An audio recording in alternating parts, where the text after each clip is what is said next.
जय जय रघुवीर समर्थ। जय जय रघुवीर समर्थ। शुका सारिके पूर्ण वैराग्य जाते, वशिष्ठा परिज्ञान योगेश्वराते। रवि वाल्मीका सारिका मान्य ऐसा, नमस्कार माझा सद्गुरु रामदासा। गुरुर्ब्रह्मा गुरुर्विष्णु गुरुर्देवो महेश्वरः, गुरु साक्षात् परब्रह्म तस्मै श्री गुरुवे नमः। तस्मै श्री गुरुवे नमः। जय जय रघुवीर समर्थ। यूट्यूब चैनल से मैं सुरेश तोपखाने वाले सभी आदरणीय श्रोताओं को मेरा नमस्कार, विनम्र अभिवादन। मित्रों, आज का विषय है शबरी की राम भक्ति। श्री राम कथा में राम भक्त कई हैं।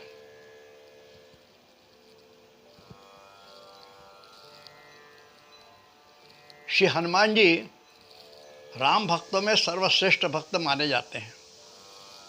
श्री भरत जी, श्री लक्ष्मण जी, शत्रुघ्न, उनके भाई, यहाँ तक कि उनकी पत्नी सीता माता और अयोध्या के सारे नगरवासी, ये सब राम भक्त हैं। फिर वहाँ विभीषण राम भक्त है, केवट राम भक्त है, शबरी राम भक्त है। ऐसे कई राम भक्त राम कथा में है, लेकिन सब भक्तों की राम कथा अलग अलग है। आज हम शबरी की राम भक्ति का चिंतन करेंगे, अध्ययन करेंगे। अब ये शबरी कौन है? और कहते हैं श्री राम ने शबरी के झूठे बेर खाए थे, ये तो सब जानते हैं। अब शबरी का जो चरित्र है बहुत अलौकिक है। दक्षिण भारत के दंडकारण्य में घने जंगलों में भील जाति के लोगों की बस्ती है। इन भील जाति के प्रमुख की कन्या शबरी है। शबरी शब्द शबर से आया हुआ है। भील जाति के लोगों को शबर कहते हैं और इसी से शबरी हुआ। अब इस शबरी की कहानी देखें। शबरी 8-10 वर्ष की लड़की है, एक अल्लड़ लड़की है। उस ज़माने में लड़कियों की शादी 8-10 वर्ष की उम्र में हो जाया करती थी। शबरी के माता पिता ने शबरी की शादी उसी अनुसार तय की। उस ज़माने के परंपरा के अनुसार शबरी की शादी निश्चित हुई। शादी में दावत के लिए शबरी के पिता ने कुछ बकरे खरीदे और उनमें कुछ छोटे छोटे सुंदर बकरे थे। शबरी को बकरे के बच्चे बहुत प्यारे लगे और वो उन बच्चों से खेलती थी, बड़े प्यार से रहती थी। इतने खेलने में मस्त रहती थी कि उसकी माँ कभी उसको आवाज़ देती तो वो सुनती भी नहीं थी। तब एक दिन उसकी माँ ने उससे कहा, कितने दिन खेलोगी? कुछ दिन में सब बच्चे मर जाएंगे, तब तुम किससे खेलोगी? शबरी पूछती है, माँ बच्चे क्यों मर जाएंगे? उस पर माँ कहती है कि इन बकरों को काटेंगे नहीं तो तुम्हारी शादी में लोगों को, मेहमानों को दावत कैसे देंगे, क्या खिलाएंगे? शबरी सोचने लगी, मेरी शादी में इन छोटे छोटे बच्चे, प्यारे बच्चों का काट कर पकवान बनाएंगे। उसे बहुत बुरा लगा। शबरी माँ से कहती है, माँ इन बच्चों को मत काटो, कितने प्यारे बच्चे हैं यह। लेकिन माँ उसकी बात को अनसुनी कर देती। आखिरकार माँ ने कहा, शबरी तुम्हें जो कुछ कहना है अपने पिता से कहो। लेकिन शबरी को अपने पिता से कहने की हिम्मत नहीं। एक दिन यूं ही माँ ने शबरी की बात पिता को बताई। तब पिता बोले, बड़ी सयानी है, क्या हम अपनी परंपरा समाप्त कर दें? यानी यह निश्चित था कि बकरों के बच्चे काटे जाएंगे, उसका पकवान बनाया जाएगा। अब शबरी कोई अच्छा नहीं लग रहा था। बस सोचती कि क्या किया जाए कि ये बकरे बचेंगे। वो सोचती रही, एक ही उपाय है, मैं शादी ही न करूं तो ये जीवित रह सकते हैं, लेकिन शादी तो करना होगी। ये किस प्रकार रोका जाए? शादी की तारीख नज़दीक आ रही थी। बस सोचने लगी, एक ही उपाय है, क्या? घर से भाग जाना। एक दिन आधी रात थी, घर के सभी लोग गाढ़ी नींद में सो रहे थे। शबरी उसी समय घर के बाहर निकलती है और कोई उसे देखे नहीं, इसलिए दौड़कर भाग जाती है। वह जंगल की रहने वाली है, उसे जंगल के सारे रास्ते मालूम है। सारी रात वह भाग रही है। सुबह होने वाली, वह सोचती है सुबह होते ही घर के लोग उसे ढूंढने आएंगे, इसलिए शबरी एक वृक्ष पर चढ़ जाती है। लोग उसे ढूंढने और उस वृक्ष के नीचे से निकल जाते, लेकिन किसी को उसका ख्याल नहीं। शबरी ने निश्चय किया कि दिन भर वृक्ष पर रहना और रात्रि को आगे चलना। जहाँ राह दिखती वह चलती जाती थी। उसकी एकमात्र इच्छा थी कि बकरों के प्राण बचे। जब मन में अच्छे विचार हो तो ईश्वर भी सहायता करते हैं। एक रात्रि वह एक वृक्ष में बैठी थी। सुबह होते ही उसे एक आश्रम दिखाई दिया। उसने देखा आश्रम में कुछ ऋषि मुनि हैं, उनके बच्चे भी हैं। शबरी को उस आश्रम का सात्विक वातावरण देखकर बड़ी प्रसन्नता हुई। उसके मन में इच्छा हुई कि मुझे आश्रम की कुछ सेवा करनी चाहिए। यह 8-10 वर्ष की शबरी आश्रम की सेवा करने के लिए रोज प्रातः सुबह है, मैंने ब्रह्म के मुहूर्त जो कहता उसी समय उठती है और नीचे उतरती है, आश्रम में जाती है। उस समय सभी लोग सोए रहते हैं। एक झाड़ू लेकर सारा आश्रम वो साफ करती है, पानी सींचती है और फिर उजाला होने के पहले वृक्ष पर चढ़ जाती है। वो आश्रम था मतंग ऋषि का। वे और उनके शिष्य सभी सोचते कि आश्रम सुबह सुबह कौन साफ करता है। सभी से पूछताछ हुई, किसी को नहीं पता कि कौन आश्रम साफ करता है। तब मतंग ऋषि एक रात्रि को जागे और देखने के लिए कि कौन आता है और आश्रम साफ करता है। उसी समय उन्होंने देखा एक छोटी बच्ची आश्रम में झाड़ू लगा रही है। मतंग ऋषि ने उससे पूछा, तुम कौन हो? रोज़ आश्रम साफ करती हो। शबरी रोने लगी। मतंग ऋषि के पांव पड़ती है और अपनी सारी कहानी बताती है। शबरी की बात सुनकर मतंग ऋषि को आश्चर्य हो रहा था। वे जान गए कि यह लड़की किसी अच्छे कर्म के कारण ही पैदा हुई है। मतंग ऋषि उससे कहते हैं, बेटी तुम चिंता मत करो, तुम इसी आश्रम में रहो, यहाँ एक कुटिया बना लो।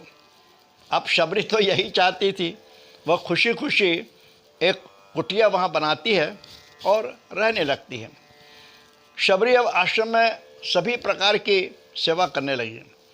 आश्रम नित्य साफ करना, बाग बगीचे का काम करना, ये सब काम वह बहुत श्रद्धा और प्रेम से करती है। मतंग ऋषि के स्नान की तैयारी, पूजन की तैयारी और धीरे धीरे वह भोजन भी बनाने लगी। उसने अपनी सेवा से सभी को अपना बना लिया। मतंग ऋषि ने शबरी को योग साधना, नाम साधना आदि सिखा दिया।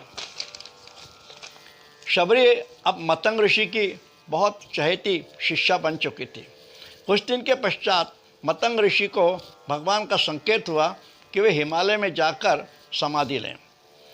उन्होंने हिमालय जाने का मन बना लिया और सभी शिष्यों से कहा कि वे हिमालय जा रहे हैं, जिसे कुछ पूछना हो पूछ लें। सभी लोग बारी बारी से आते हैं, दर्शन करते हैं, प्रश्न पूछते हैं, अपने शंकाओं का समाधान करते हैं और निकल जाते हैं। मतंग ऋषि सभी को संतोषजनक उत्तर देते हैं, आशीर्वाद देते हैं। शबरी पूछती है, गुरुदेव उद्धार होना यानी क्या? साधना कैसी करनी चाहिए? मैं क्या करूं? मुझे मार्गदर्शन कीजिए। मतंग ऋषि ने शबरी के मस्तक पर हाथ रखा और कहा, शबरी बेटी तुम चिंता मत करो, तुम्हारा उद्धार होगा, कल्याण होगा। शबरी पूछती है, कैसे गुरुजी? गुरुदेव कहते हैं, अरे तुम्हारा उद्धार करने के लिए भगवान श्री राम स्वयं आएंगे। यह सुनकर शबरी आनंद से नाचने लगी। उसे बहुत आनंद हुआ यह सुनकर। मतंग ऋषि ने उसके बाद आश्रम के सभी भी शिष्यों को आशीर्वाद दिए और वे हिमालय की ओर निकल पड़े। धीरे धीरे शिष्य लोग भी जाने लगे। आश्रम सूना होने लगा। गुरु के वियोग और विरह के कारण शबरी भी उदास हो गई। शबरी सोचने लगी, गुरुजी ने कहा भगवान श्री राम आएंगे, लेकिन कब आएंगे यह तो मैंने पूछा ही नहीं। रात्रि को मैं सोती रहूं और भगवान आ गए तो? इस विचार से उसे रात्रि में नींद नहीं। वह सोचती प्रभु दिन में आएंगे तो मैं उनका स्वागत कर सकूंगी। अब शबरी रोज श्री राम के आने की राह देखती है। वह रोज आश्रम का मार्ग साफ करती है, प्रभु के चरण धोने के लिए पानी भर के रखती है, प्रभु पूजन के लिए फल फूल जमा करती है, प्रभु के लिए सुंदर सा फूलों का हार बनाती है, प्रभु को बैठने के लिए एक साफ सुथरे पत्थर पर आसन बिछाती है। यह वह रोज करती है और प्रभु की राह देखती है। इस प्रकार कई दिन बीत गए, वर्षों बीत गए, लेकिन शबरी रोज़ भगवान के स्वागत की तैयारी करती है। शबरी को रात्रि में निद्रा भी नहीं। कहीं प्रभु रात्रि को आ गए तो वह मन में प्रार्थना करती है, प्रभु आप दिन में ही आना, जिससे मैं आपका स्वागत ठीक से कर सकूं। अब वह सोचती है, राम कब आएंगे, कौन सी दिशा से आएंगे, ये तो मुझे मालूम नहीं, क्या करें। दिन बीत रहे हैं, मास बीत गए, वर्षों बीत गए, श्री राम नहीं आए। लेकिन शबरी को अपने गुरु पर पूर्ण विश्वास, गुरु ने कहा है तो वे अवश्य आएंगे। गुरु के प्रति पूर्ण श्रद्धा और विश्वास के कारण ही शबरी वर्षों हो गए प्रभु श्री राम के आने की राह देख रही है तथा नित्य उनके स्वागत की तैयारी करती है। उसकी आंखों में नींद ही नहीं, सिर्फ एक ही धुन कि प्रभु आएंगे। प्रभु के आने की रोज राह देखती है, लेकिन कभी भी वह निराश नहीं। वह ध्यान, समाधि, उपासना कुछ नहीं जानती, लेकिन सिर्फ विश्वास और श्रद्धा, भक्ति के भरोसे उसने सालों बिताए। गुरु मतंग ऋषि ने उसे यह नहीं बताया था कि श्री राम कब आएंगे। उन्होंने जानबूझकर अनिश्चित रखा। भक्ति शास्त्र का नियम है कि यदि भगवान के द्वार रोज जाओगे तो एक दिन प्रभु अवश्य दर्शन देते हैं। इसलिए शबरी रोज राह देखती है। उसका बुढ़ापा आ गया, शरीर जर्जर होने लगा। वह तो यह भी सोचती कि मैं श्री राम को कैसे पहचानूंगी, मैंने तो उन्हें देखा ही नहीं है। तब वह मन ही मन प्रभु की कल्पना करती है कि अपने गुरु समान ही प्रभु के सिर पर जटा भार होगा, बलकल धारण किए होंगे वे, गले में सुंदर माला होगी आदि। इसी कल्पना जगत में वह रहती। जिस प्रकार गोपियों ने कभी ध्यान उपासना नहीं की, उन्हें सिर्फ श्री कृष्ण पर प्रेम था, वैसी शबरी की अवस्था थी। शबरी ने कभी सोचा भी नहीं कि श्री राम मेरे यहाँ क्यों आएंगे। सिर्फ अपने गुरु पर विश्वास, उन्होंने कहा है तो वे अवश्य आएंगे। गुरु के लिए संपूर्ण शरणागति, समर्पण, यही भावना उसमें थी। और शरणागति का मुख्य सूत्र यही है कि सद्गुरु पर पूर्ण विश्वास हो। हम निराश इसलिए होते हैं क्योंकि हमारा विश्वास कमज़ोर होता है, पक्का नहीं होता है, दृढ़ नहीं होता, बल्कि हम शंकाओं में रहते हैं, अरे श्री राम हमारे यहाँ क्यों आएंगे। विश्वास में संशय नहीं होना चाहिए। इसीलिए श्री कृष्ण ने अर्जुन से कहा था संशयात्मा विनश्यति। अब श्री रामकृष्ण परमहंस का भी एक उदाहरण देखिए। वे दक्षिणेश्वर के काली माता के पुजारी थे। उनके बड़े भाई ने शुरू में ही कहा था, गदाधर, यह काली माता हमारी माँ है और इसकी माँ समान ही पूजा करना। तभी से गदाधर ने यानी रामकृष्ण ने काली माता को सिर्फ मूर्ति ही नहीं माना, बल्कि वह अपनी माँ है ऐसा मानते थे। वे तो काली माता से बातचीत भी करते थे। भगवान से यदि हम नित्य बात करेंगे तो भगवान कभी तो बात करेंगे। यह भाव मन में होना चाहिए और शबरी के मन में यही भाव था, कभी शंका नहीं।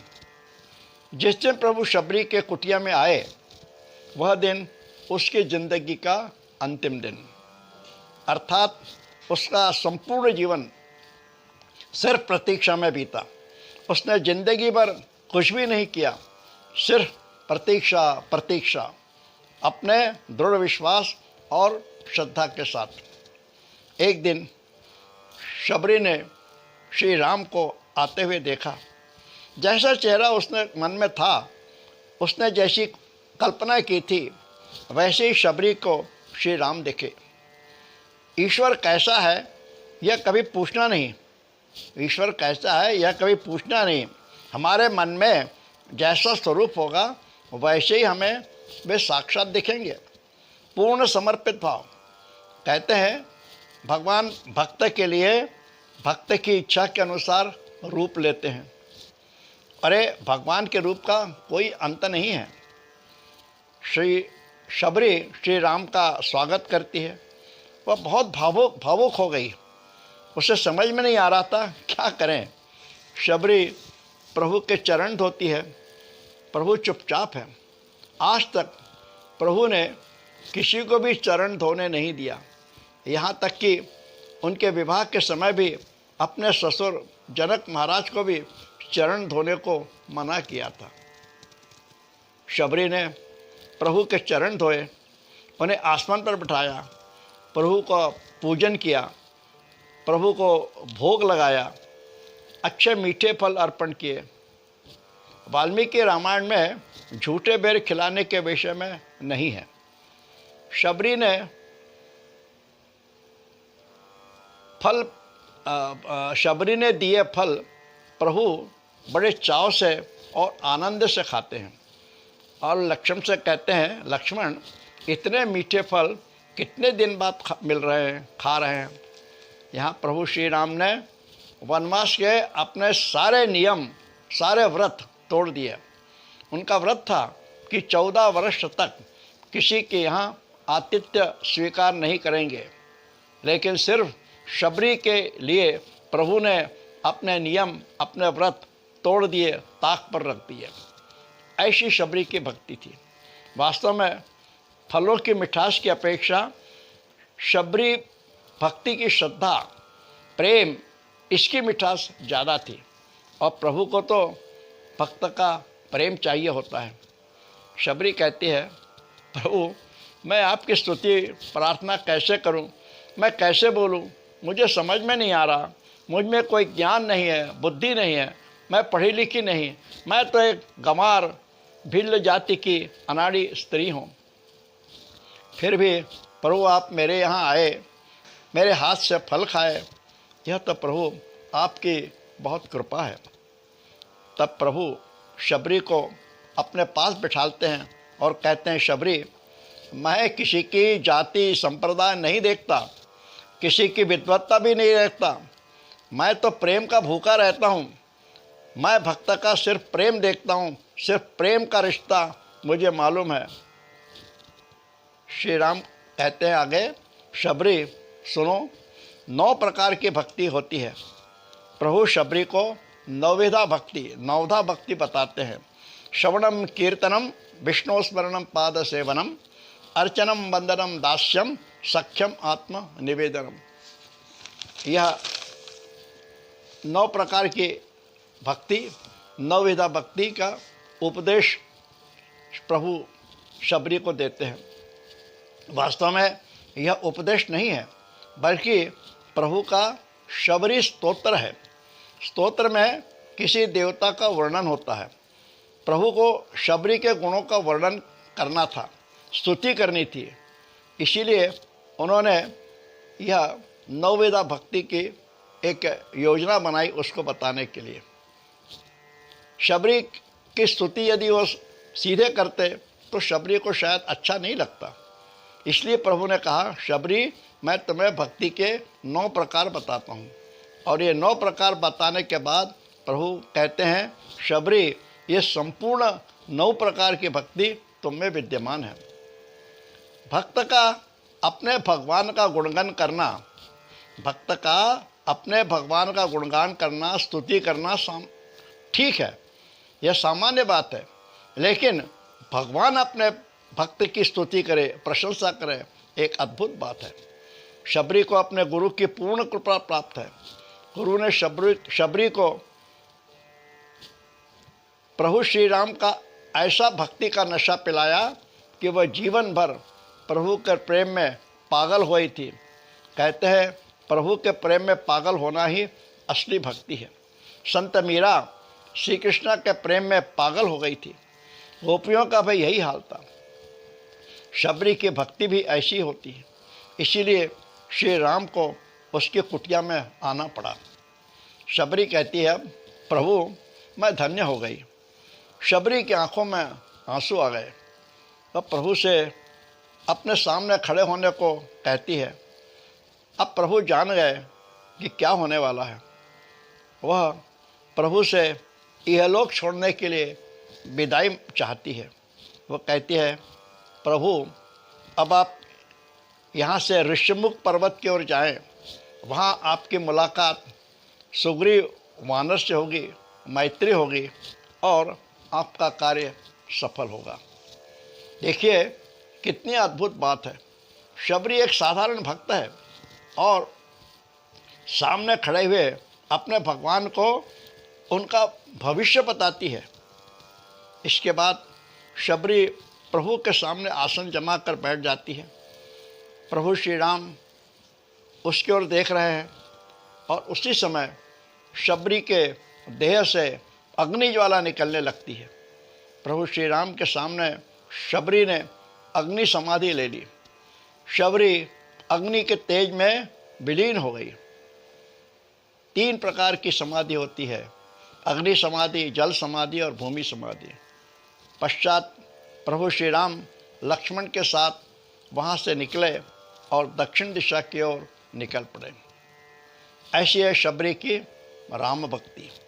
आपको यह वीडियो चिंतन कैसा लगा, कृपया कमेंट्स करें। मेरे यूट्यूब चैनल को सब्सक्राइब करें। खूब खूब धन्यवाद। जय श्री राम। जय जय रघुवीर समर्थ।